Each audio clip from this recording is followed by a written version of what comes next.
président du Parlement de notre pays. Il est l'artisan de cette constitution. Population de l'Abbé, la constitution qui doit nous ressembler est une constitution qui doit prendre en compte nos valeurs culturelles authentiques. La Guinée, on dit que la Guinée est un scandale géologique. Non, on n'est pas un scandale géologique. Nous sommes un scandale culturel. La Guinée est un scandale de diversité, une mosaïque de communautés et de valeurs sociales, culturelles, inspirées de la vérité et des grandes luttes, les luttes armées pour s'opposer à la domination, des luttes spirituelles pour imposer l'islam comme religion suprême de notre pays, des luttes pour imposer nos valeurs humaines. La Guinée est un pays, est une nation fière. Notre constitution qui doit nous ressembler est une constitution qui ne doit pas prendre les valeurs occidentales et les imposer à notre peuple. Une constitution qui doit nous ressembler est une constitution qui doit construire des institutions qui correspondent à nos réalités sociales, à nos réalités culturelles et identitaires.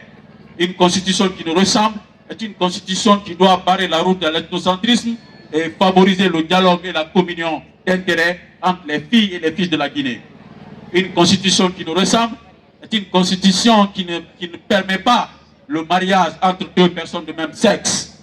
Une constitution qui nous ressemble, c'est une constitution qui refuse l'homosexualité, est une constitution qui garantit les valeurs sociales, culturelles, véhiculées par l'islam, par le christianisme, en tant que religion suprême pratiquée dans notre pays. Une constitution qui nous ressemble est une constitution qui doit permettre à toutes les filles et tous les fils de Guinée d'appartenir à un gouvernement sans aucune forme d'exclusion. Une constitution qui nous ressemble est une constitution qui donne de la valeur aux sages et aux religieux pour les permettre d'appartenir à la chambre haute du Parlement qu'on appelle le Sénat. Le Sénat doit regrouper les valeurs sûres de notre société, ceux qui ont abandonné toute leur jeunesse pour se concentrer sur le bienfait, qui sont concentrés sur l'adoration, qui sont les anciens commis de l'État, qui ont servi l'État et qui ont décidé de se retourner dans leur communauté pour continuer à raffermir les valeurs humaines. Le Sénat est une des grandes innovations de la Constitution que nous proposons à la population de l'Abbé. Une assemblée, depuis l'indépendance, c'est l'occasion pour moi de rendre hommage à l'un des dignes fils de l'Abbé. Et vous allez me dire, si je suis le président du CNT aujourd'hui, permettez-moi de reconnaître avec déférence la confiance de l'homme, le général Mamadi Doumbouya, qui a placé la gestion de ce pays, il a placé l'homme compétent et l'homme capable pour refonder notre société, pour que les valeurs sociales soient transposées dans notre constitution et que cette constitution puisse durer dans le temps. Et que ce soit une constitution qui va consacrer des institutions démocratiques solides qui résisteront au temps et à la tentation des hommes. Permettez-moi de remercier le général Mamadi Doumbouya, parce qu'en tant que musulman, la reconnaissance fait partie du premier contrat entre l'être humain et son créateur. Nous prions, nous gênons, parce que nous reconnaissons à Dieu sa grandeur et sa miséricorde. Si vous avez la confiance d'un homme, vous ne reconnaissez pas cette confiance, c'est que vous avez cessé d'être un croyant. Je remercie le général pour la confiance qu'il a placée à ces 81 personnes de toutes les nationalités, de toutes les régions, pour écrire au nom du peuple guinéen, avec le peuple guinéen, une constitution qui prendra en compte nos valeurs sociales, qui corrigera les erreurs du passé, une constitution qui ne sera pas tripatouée, une constitution qui ne va pas consacrer la division et institutionnaliser la médiocrité et la corruption. C'est une constitution qui va mettre les sages, les dignitaires comme valeurs sûres de notre société pour guider les décisions politiques et les encadrer. La nouvelle constitution donc que je vais vous présenter à travers 5 innovations essentielles, il y a une centaine d'innovations, je vais me limiter à 5 seulement pour ne pas vous tenir longtemps. La première innovation importante de cette constitution, c'est la garantie pour tous les citoyens de notre pays, surtout ceux qui sont les enfants issus des familles pauvres, une éducation gratuite et obligatoire jusqu'à l'âge de 16 ans. éducation gratuite, obligatoire, jusqu'à 16 ans. Ça veut dire tous les parents sont obligés de mettre leurs enfants à l'école quand ils ont l'âge requis. C'est obligatoire, que vous ayez les moyens ou pas. Vous êtes obligé d'amener votre enfant à l'école à la charge de l'État. Ce n'est pas les parents qui doivent payer la scolarité et l'éducation des enfants, c'est l'État. Et pourquoi cette décision? Parce que l'argent de la bauxite, de l'or, du diamant et du fer ne doit pas profiter qu'aux dirigeants. Ça doit profiter à toute la population de notre pays. Et le président de la République nous a chargé de mettre en place des stratégies pour que les richesses du pays soient réparties équitablement et que ça profite à toute la population. Désormais, tous les enfants de Guinée doivent aller à l'école. Et l'État doit prendre les mesures nécessaires pour assurer, garantir et maintenir les enfants à l'école jusqu'à ce qu'il ait l'âge de 16 ans. Deuxième innovation de la Constitution. La Constitution garantit aux enfants des pauvres, les enfants, ceux qui sont obligés de vendre des terrains, de vendre des bœufs, de vendre des moutons et de vendre leurs plantations pour que leurs enfants aillent étudier à Conakry. La nouvelle Constitution vous garantit à tous les enfants qui ont le mérite, qui ont la note requise de poursuivre leurs études universitaires jusqu'au doctorat gratuitement à la charge de l'État. Désormais, l'éducation supérieure, les masters et les doctorats, ça ne doit plus être l'apanage des familles riches.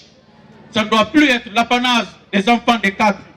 Ça doit être l'apanage de l'enfant méritant, de l'enfant du pauvre qui mérite. Un master coûte au minimum 20 millions par an.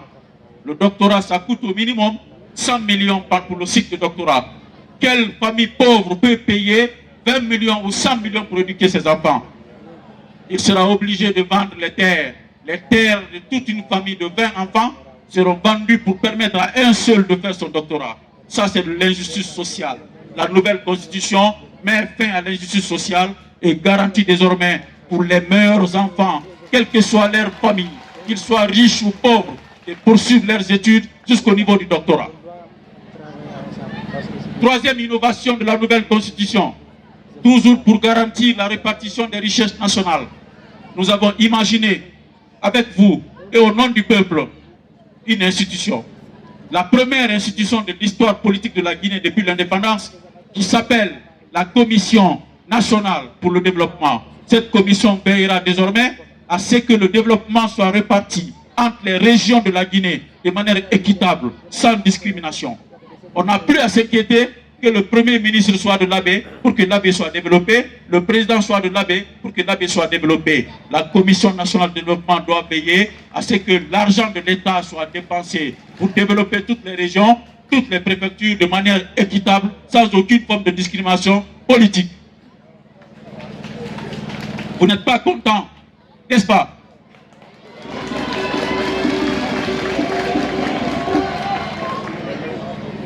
Avant de poursuivre les autres innovations de l'avant-projet de la nouvelle constitution, je m'adresse à la jeunesse une fois encore.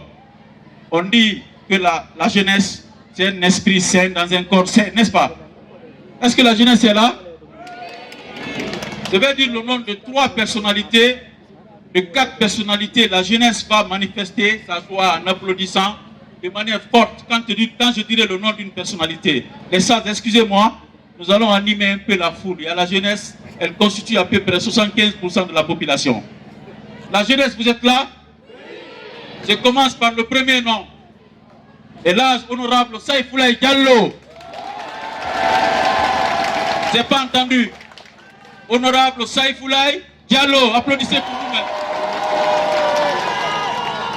Je vais ajouter un autre honorable. Honorable Siraju Diallo. Applaudissez pour vous-même. Je vais ajouter un autre. Il fut un ministre très compétent. Ministre du contrôle économique et financier. Honorable Saïdou Diallo. Alors je vais ajouter 2 autres noms. Et vous allez me dire si vous êtes content et si vous connaissez l'histoire de la Guinée. Le feu président camarade Ahmed Sékou Touré.